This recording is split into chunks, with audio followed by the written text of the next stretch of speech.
I am here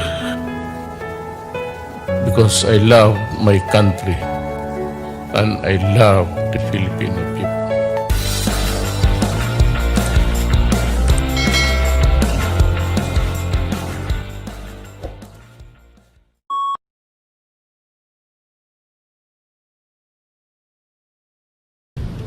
Itong ABS, mag-expire ang contract ninyo, mag-renew kayo, aywan ko lang kung ang mamayari sa inyo.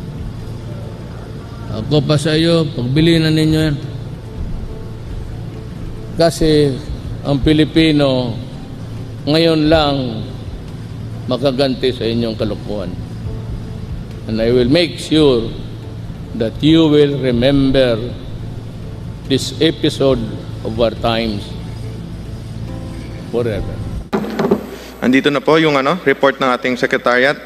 Linawin ko lang po, 85 members ang present, 44 po pala yung majority na kailangan.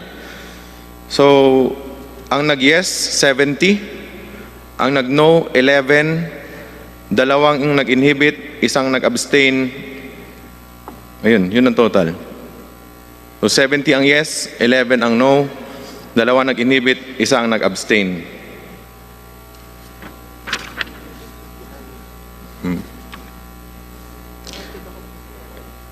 The resolution to deny abs-cbn's franchise application is hereby adopted. Pursuant to Section 49 of the Rules of the House of Representatives, all House bills and House resolutions relative to the grant or renewal of the franchise application of abs-cbn Corporation are hereby laid on the table. The committee secretary is hereby directed to inform all the authors of the bills and resolutions of the decision of the committee in writing, and as far as practicable, though electronic mail within 5 days, stating the reasons therefore. Mr. Chair, Mr. Chair, Kong Jonathan. point of clarification lang po. Ano po ba ang ibig sabihin ng laid on the table, Mr. Chair? Comsec. Committee secretary. Para sir na ano na siya, kill. Maraming salamat, Mr. Chair. Ibig sabihin po, itong usapin patungkol sa pagre-renew ng application ng abs-cbn ay hindi lang po isinantabi. Ito po ay tinapos na ngayong araw na ito, Mr. Chair. Tama po ba? That is correct. Kong Defensor. Mr. Chair, in parliamentary courtesy, when a bill is being approved, we don't necessarily vote no because we just lay it on the table just to make it stay in the committee. But technically, Mr. Chair, for a franchise application, the effect would be to kill the application of the franchise. But it is still in our rules laid on the table. And Mr. Chair, as this is a historic moment for the House of Representatives and of course for the Filipino nation, I move that all members, Mr. Chair, who voted for the adoption of the committee resolution be made as co-authors. I so move, Mr. Chair. There is a motion to include all members of the committee who voted for the adoption of the committee resolution denying the franchise application of abs-cbn Corporation. Any second? I second, Mr. Chair. Is there any objection? Who voted, not present. I'm sorry. I withdraw my objection. Without any objections, motion is approved. Mr. Chair, Kong I Jonathan. move that the committee adopt the other findings and recommendations contained in the technical working group report, Mr. Chair. There is a motion to adopt the other findings and recommendations contained in the TWG report. Any second? Second, Mr. Chair. Is there any objection? Hearing none, motion is approved. Mr. Chair, Kong Defensor. for purposes of transparency, I move that we authorize the chairman of the Committee on Legislative Franchises to release the TWG report and the adopted committee resolution to the public and other committees of the House. I so move, Mr. Chair. There is a motion. Any second? I second, Mr. Chair. Any objections?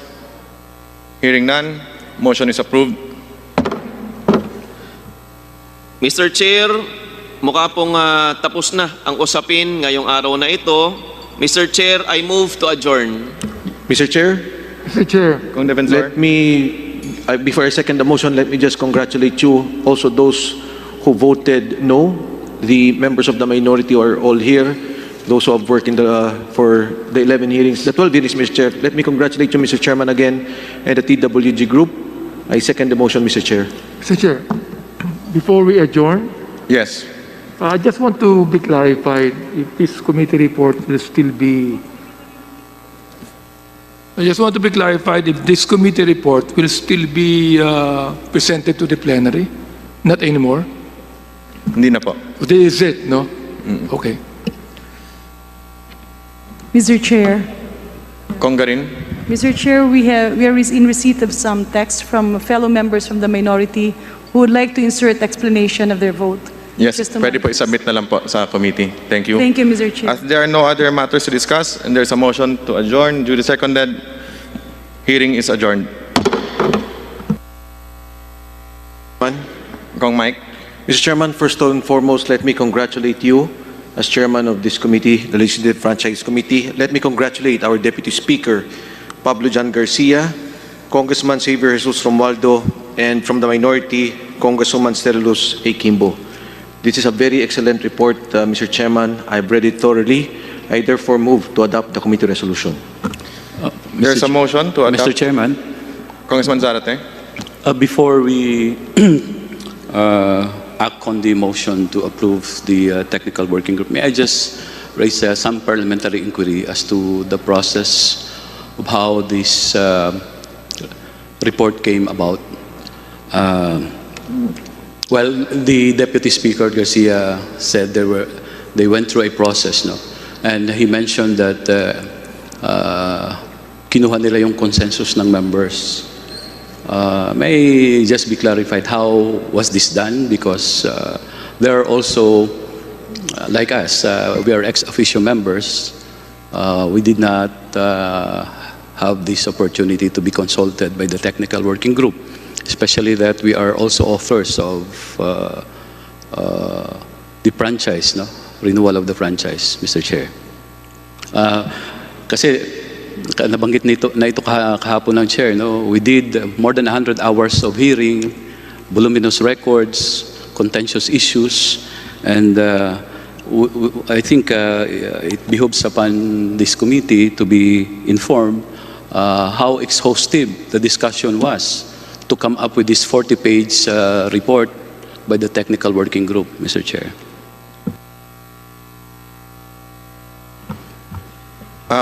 Deputy Speaker Pablo Garcia, would you care to respond to the question of Congressman Zarate? Yes, Mr. Speaker. Mr. Chairman, rather.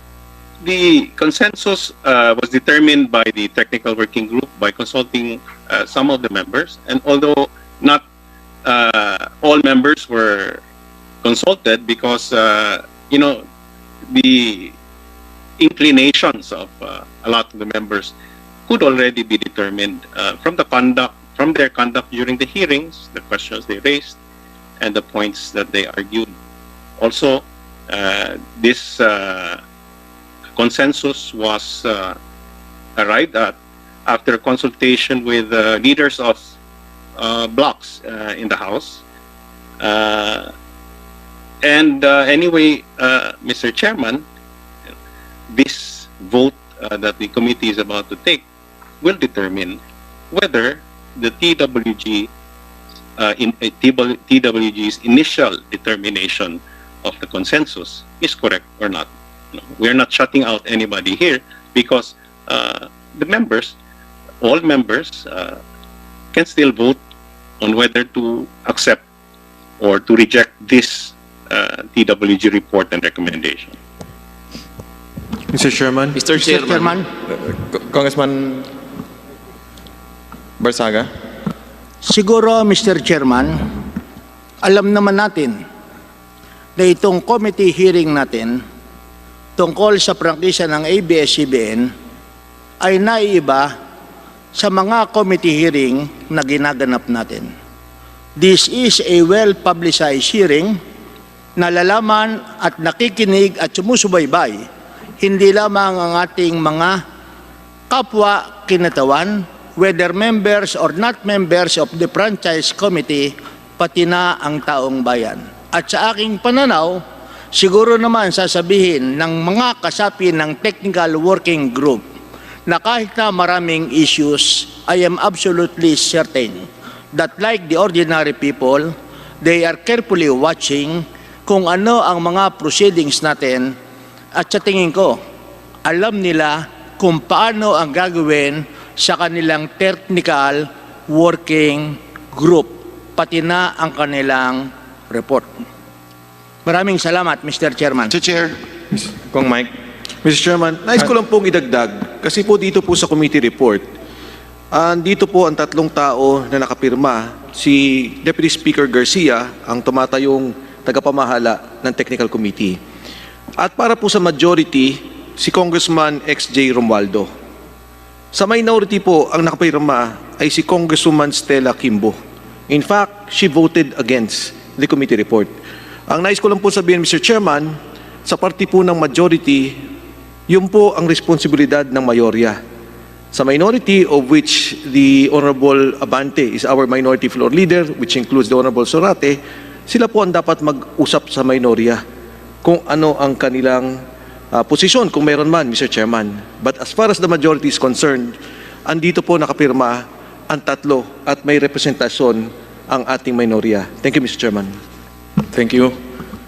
With that, Comsec, pwede po ba ninyo mabasa yung title ng ating committee resolution?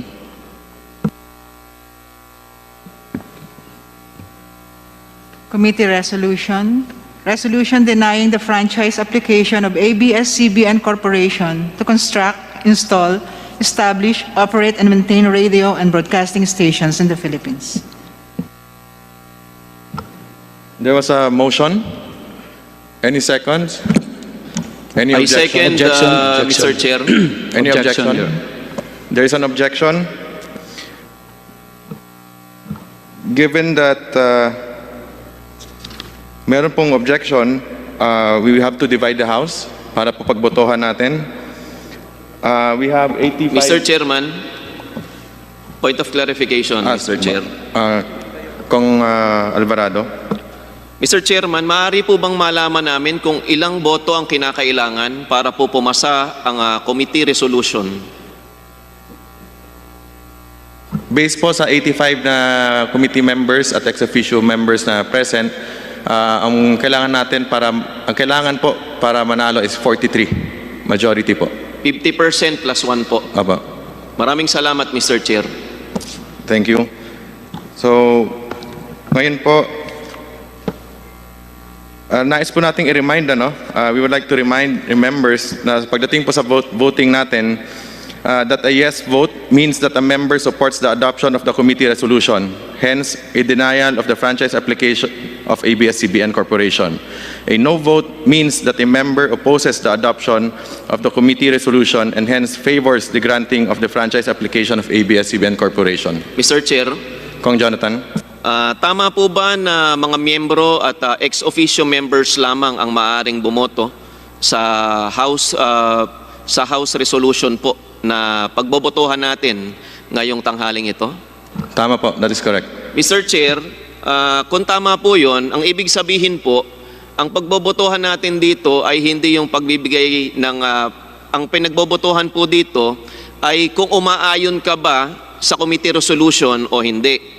Ang committee resolution, Mr. Chair, ay nagsasaad na hindi dapat bigyan ng prangkisa ang abs-cbn.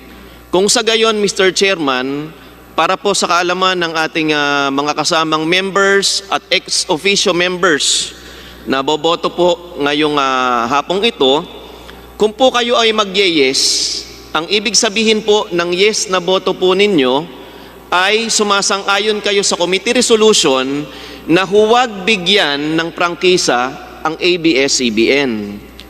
Kung naman po tayo o isa sa atin ay boboto ng no, ang ibig sabihin po ay tumataliwas tayo sa committee resolution, hindi tayo umaayon sa committee resolution at nais po ng membro na bigyan ng prangkisa ang abs-cbn. Tama po ba yon, Mr. Chairman? Tama, Kong Jonathan, at maraming salamat sa napakalinaw na pag-explain. Maraming salamat, Idol Chairman Chicoy Alvarez. Mr. Chairman, Mr. Chair, Kong Abante. ibig sabihin, yung pagtanggap ng resolution na yan, hindi yung do you accept the resolution as filed or written, no? Therefore, kasama na rito yung pagboto mo if you are for the franchise or against the franchise. That's correct. So therefore, Mr. Chairman, pag ang boto po ay no, ulitin ko po pag ang boto po ay no, ibig sabihin that you do not want ABS-CBN to continue. Baliktad po. If you vote no, you are in favor of ABS-CBN to continue. So ganito, kung pabor po ako na magpatuloy ang ABS-CBN, no dapat ang boto ko. Tama po. Kung ayaw ko nang magpatuloy pang ABS-CBN, yes dapat ang boto ko. Tama po. Salamat po, salamat po.